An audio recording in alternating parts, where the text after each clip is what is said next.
Hi guys, another unboxing again para sa anik-anik ng ating mga motor. At syempre, with FT-FT muna tayo bago magbukas ng mga parcel.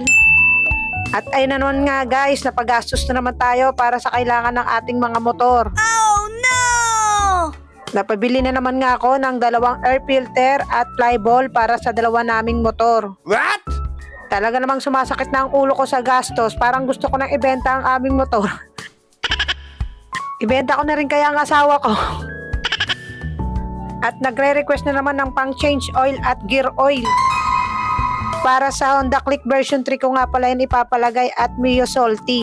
Wow! Kaya sa mga magpapalit dyan ng flyball at air filter, ilalagay ko na lang ang link sa comment section at yellow basket. At yun lang, salamat, bye-bye!